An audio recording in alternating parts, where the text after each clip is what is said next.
क्या आपने दुनिया के सबसे भारी बच्चे को देखा है? इस बंदे का ऐसा वीडियो दिखाऊंगा कि आप काम करने के लिए मोटिवेट हो जाओगे। और आप जो इस खिलाड़ी के बाल देख रहे हैं ये नकली हैं, लेकिन ये किसी को नहीं पता।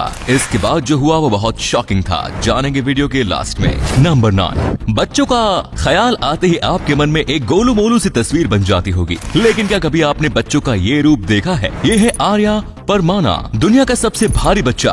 आर्या जब मात्र 10 साल के थे तब इनका वजन 192 किलो था। साल 2006 में जब इनका जन्म हुआ तो बाकी बच्चों की तरह आर्या भी नॉर्मल ही थे, लेकिन ये वजन इतनी तेजी से बढ़ा कि जल्द ही इनका भार इन पर ही भारी पड़ने लगा। नौबत ये आ गई कि चलने फिरने से लेकर सांस लेने में भी आर्या को तकलीफ का सामना करना पड़ा, क्योंकि जैसे जैसे शरीर बढ़ रहा था आर्या की खुराक भी बढ़ती जा रही थी और इंडोनेशिया की शान कहा जाने वाला ये बच्चा मौत के मुंह में पहुंचा। लेकिन साल 2017 में डॉक्टर्स ने इनको ऑपरेट कर इनके शरीर से 30 किलो वजन को कम किया और इन्हें एक सख्त डाइट देने का आदेश दिया, जिसका रिजल्ट क्या निकला ये तो आप इस तस्वीर को देखकर ही समझ जाएंगे, जो इनकी लेटेस्ट फोटो है।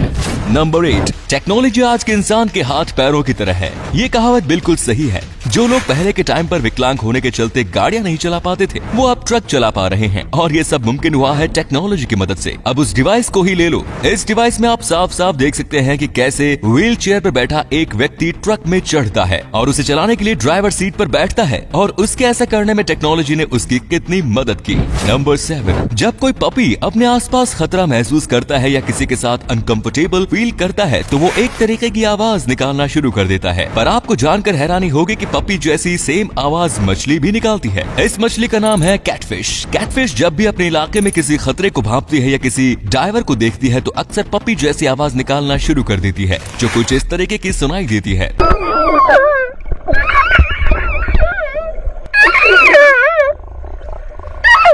ये आवाज सुनकर इलाके की सारी कैटफिश सतर्क हो जाती है। नंबर 6, आपने शकुंतला देवी के बारे में तो सुना ही होगा, जिन्हें ह्यूमन कैलकुलेटर के नाम से भी जाना जाता है। अब उनका ये टाइटल मैथ के दूसरे जीनियस ने ले लिया, और मजे की बात तो ये है कि वे भी भारत के ही रहने वाले हैं। मिलिए नीला कंथु भानु प्रकाश से। भानु का जन्म 13 अक्टूबर 1999 में हैदराबाद में हुआ। उन्होंने माइंड स्पोर्ट्स ओलंपियाड 2020 में मेंटल कैलकुलेशन वर्ल्ड चैंपियनशिप में गोल्ड जीता और बन गए वर्ल्ड्स फास्टेस्ट ह्यूमन कैलकुलेटर। उनकी मैथमेटिकल कैलकुलेशंस इतनी शानदार है कि 50 लिम्का रिकॉर्ड्स उनके नाम है।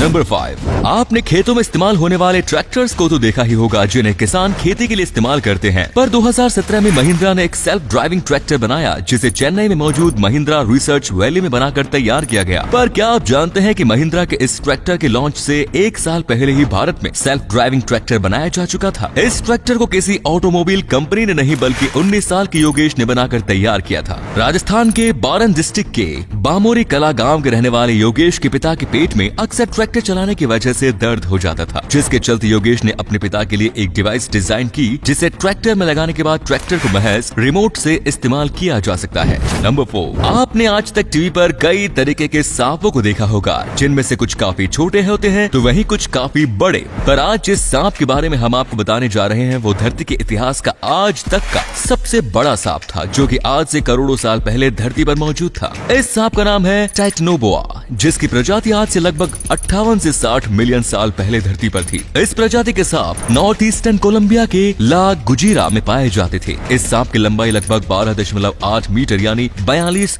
फीट तक थी। वहीं अगर बात इसके वजन की करें तो ये 1135 किलोग्राम का होता था। ये धरती पर ढूंढा गया आज तक का सबसे बड़ा सांप है। नंबर 3, ट्रैफिक जैम में फंसने के बाद आपको भी कई बार ऐसा लगता होगा कि काश आप अपनी कार को उठाकर जैम से बाहर निकाल पाते। ऐसा इतिहास में किया जा चुका है। बात 1946 की, जब यूके में कुछ इसी तरीके की पिकअप कार्स को बनाकर तैयार किया गया। ये कार्स इतनी हल्की होती थी कि इसे 2 लोग आसानी से उठाकर जैम जैसी सिचुएशन से बाहर निकाल सकते थे। पर इस कार को हल्का बनाने के चक्कर में इसकी क्वालिटी काफी ज्यादा बेकार हो चुकी थी, जिसके चलते इन कार्स का प्रोडक्शन रोकना पड़ा। नंबर 2, फसल काटने के बाद जब ग्रेन्स को निकाला जाता है तो काफी मात्रा में भूसा भी इकट्ठा हो जाता है, जिसे कई तरीके से इस्तेमाल किया जाता है। और इस भूसे को इकट्ठा करने का काम करती है ये मशीन, जिनका नाम है स्टैंड वेंडर। ये मशीन मशीन भूसे से कुछ हिस्से को एक जगह इकट्ठा कर देती है। उसके बाद उस हिस्से को प्लास्टिक से रैप किया जाता है और कुछ इस तरीके का शेप ले लेता है और फिर इसे एक जगह स्टोर करके रख दिया जाता है। भूसे को ऐसे पैक करने से भूसा लंबे टाइम तक सेफ रहता है और उसे पूरे तरीके से इस्तेमाल में लाया जा सकता है।